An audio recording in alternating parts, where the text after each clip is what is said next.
Good morning, all. Yeah, this is Vibhuti Khanna from Institute of Commerce, Gurgaon. Today I am preparing a short video on dissolution of partnership. मैं कोशिश करना चाह रही हूँ कि छोटी छोटी वीडियोस बना के थोड़ा थोड़ा चैप्टर का ब्रीफ किया जाए सो दैट आपका जो भी अब तक आप सब कुछ कर चुके हैं फॉर 2022 बैच आपका सब हो चुका है, आपको थोड़ा थोड़ा रिवीजन चाहिए। कहीं ना कहीं बच्चे कुछ कॉन्सेप्ट्स को भूल जाते हैं, तो इन शॉर्ट वीडियोस को आप सुन के तो आपको एक छोटा सा रिकैप मिल जाएगा। I am not going to solve anything on the board, just giving you the recap about the chapter.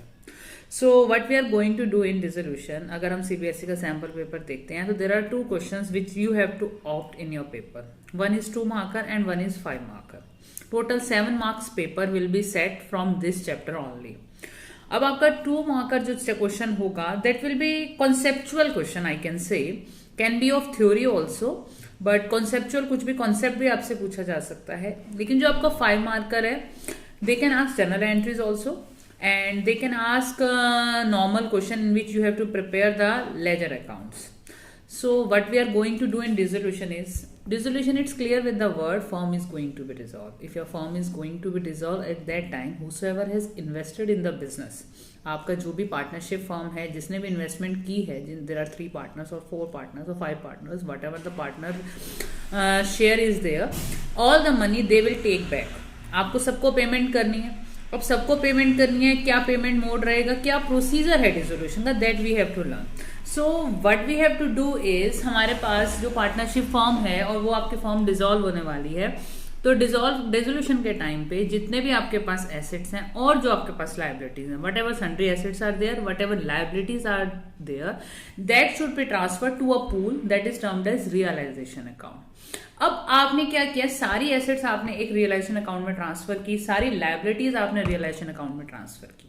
अब जो उनका नेचर है, जो एसेट्स हैं और जो लाइबिलिटीज हैं, all the assets are lies in one account that is realisation account, all are transferred over there.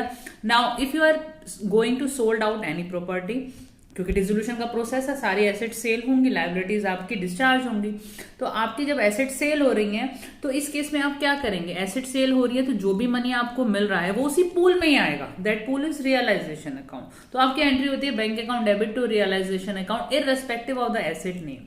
आपको एसेट नेम से एंट्री नहीं दिखानी है, आपकी जो भी एसेट सेल हुई है वो सारी की सारी आपकी रियलाइजेशन अकाउंट में रिफ्लेक्ट हो रही है। Now you have to receive the payment. तो अगर आपको कोई पेमेंट मिल रही है तो bank account debit to realisation, that amount will be shown off in realisation account only. In the same way, if your liabilities are going to be discharged, that will also be paid through realization account. तो now entry will be realization account debit to bank. Assets वहां है, liabilities वहां है, liabilities की हमने payment start कर दी। Liabilities वो जो हमें आउटसाइड वर्ल्ड को पे करनी है, थर्ड पार्टी को पे करनी है, रियलाइजेशन टू बैंक और रियलाइजेशन एक्सपेंसेस हैं, क्रेडिटर्स हैं, बिल्स पेबल है, थर्ड पार्टी लोन है, वट एवर इट इज, सारी आप पेमेंट्स करेंगे वेदर इट इज मेंशन और नॉट। आपके क्वेश्चन में मेंशनिंग है कि आपको ये लाइबिलिटीज इस मोड में पे करनी, किसी पे आपको डिस्काउंट मिल जाता है तो आप उस मोड में पेमेंट करेंगे। बट अगर आपकी किसी लाइबिलिटी के पेमेंट मोड नहीं गिवन है, स्टिल यू हैव टू पे ऑफ। कभी कभी क्वेश्चन में ऐसा होता है क्रेडिटर्स की पेमेंट के बारे में कोई इन्फॉर्मेशन नहीं है, बट यू हैव टू पे। आपकी फर्म तब तक डिसॉल्व नहीं होगी जब तक आप आउटसाइड लाइबिलिटीज को डिस्चार्ज नहीं करेंगे, तो यू हैव टू पे। ये होता है, बच्चे मिस्टेक कर जाते हैं कि क्रेडिटर्स के बारे में तो कुछ पेमेंट का बताया था इसलिए हमने की नहीं। नो, आपको सारी थर्ड पार्टी लाइबिलिटीज डिस्चार्ज करने को, थर्ड पार्टी लोन है दैट शुड बी डिस्चार्ज। ये सब डिस्चार्ज करने के बाद ही पार्टनर्स अपना पेमेंट ले सकते हैं। तो आपने सारी लाइबिलिटीज डिस्चार्ज की, सारी एसेट्स से आपको पेमेंट आ गई। हाँ, एसेट्स के केस में जो भी आपकी एसेट सेल होगी वही एसेट रियलाइज्ड वैल्यू आपको bank account debit to realisation account में दिखानी है। अब आपने पेमेंट्स कर दी, आपने एसेट्स रियलाइज कर दी, उसके बाद आप रियलाइजेशन अकाउंट को क्लोज करेंगे और whatever profit and loss has been generated through that account that should be borne by the partners in all profit sharing ratio। Profit आता है तो भी पार्टनर्स बियर करेंगे, आपका लॉस आता है तो भी पार्टनर्स ही बियर करेंगे। तो दोनों केस में आपका ये रहेगा, पहले सबसे पहला काम आपका रियलाइजेशन अकाउंट आपको बनाना है। रियलाइजेशन अकाउंट का प्रॉफिट आपको ट्रांसफर करना है कैपिटल अकाउंट में। सेकेंड थिंग, आपको कैपिटल अकाउंट बनाना है। कैपिटल अकाउंट जब आप बना रहे हैं, what you have to do is, आपके बैलेंसेस बैलेंस शीट में गिवन है वो आप शो ऑफ करेंगे। कोई जनरल रिजर्व है, कैपिटल रिजर्व है, सॉरी जनरल रिजर्व है, आपका वर्कमैन कंपनसेशन रिजर्व है, profit and loss credit balance और डेबिट बैलेंस है, जैसे हम एडमिशन में करते आए हैं, या इन्वेस्टमेंट फ्लक्चुएशन रिजर्व है, पहले उसका क्लेम सेटल करेंगे, रेजिडुअल अमाउंट जो भी होगी वो क्लेम सेटलमेंट के बाद आपने क्या करना है, आपने वो सारे के सारे रिजर्व्स और प्रॉफिट्स को पार्टनर्स कैपिटल अकाउंट में क्रेडिट करना है। और अगर कोई लॉस है, P&L डेबिट बैलेंस है, that should B charge from the partners. ये आपका सेकंड अकाउंट लेजर है जो आपको बनाना है। आपने पार्टनर्स कैपिटल अकाउंट में जो चीज क्रेडिट करनी थी कर दी। गुडविल अगर आपकी है तो वो राइट ऑफ होगी। आप रियलाइजेशन अकाउंट में भी ट्रांसफर कर सकते हैं। अगर आप वहां ट्रांसफर कर रहे हैं तो आपको नीचे कैपिटल अकाउंट में राइट ऑफ शो नहीं करना है। ये छोटी छोटी चीजें हैं जो गलत हो जाती हैं, इसीलिए I am just preparing a short video on that. अब आपको क्या करना है कि जो आपने कैपिटल अकाउंट मेंटेन किया है उस कैपिटल अकाउंट को क्लोज करना है। क्लोज करने के टाइम पे आपने क्रेडिट बैलेंसेस थे उनका आपने एग्रीगेट किया, डेबिट बैलेंसेस एडजस्ट करने के बाद जो रेजिडुअल अमाउंट आई that should be pay off. आपको क्या करना है, partners capital account debit to bank, debit में आपकी टू बैंक एंट्री आएगी और जितना भी आपका बैलेंस आ रहा है that should be paid of, क्योंकि डिसॉल्व हो रही है फंड, सारे पार्टनर्स अपना पैसा लेके जाएंगे।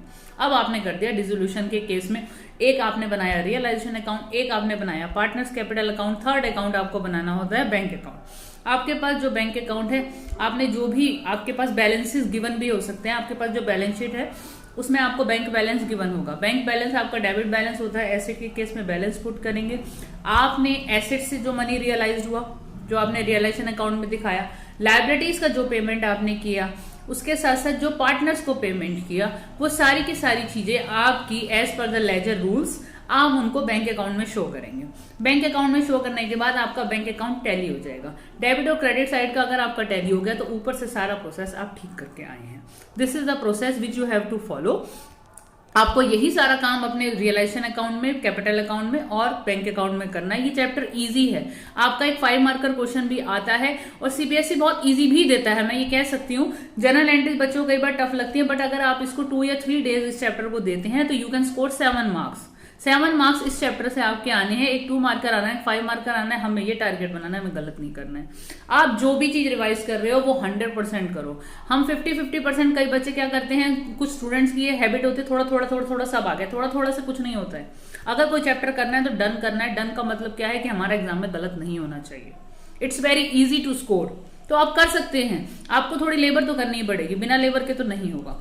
तो आपको you have to prepare 3 ledgers. एक चीज 5 मार्कर में आपका इस तरीके का क्वेश्चन आ सकता है। दूसरा आपका 5 मार्कर में they can ask general entries also. तो you have to prepare general entries as per the situation whatever given to you.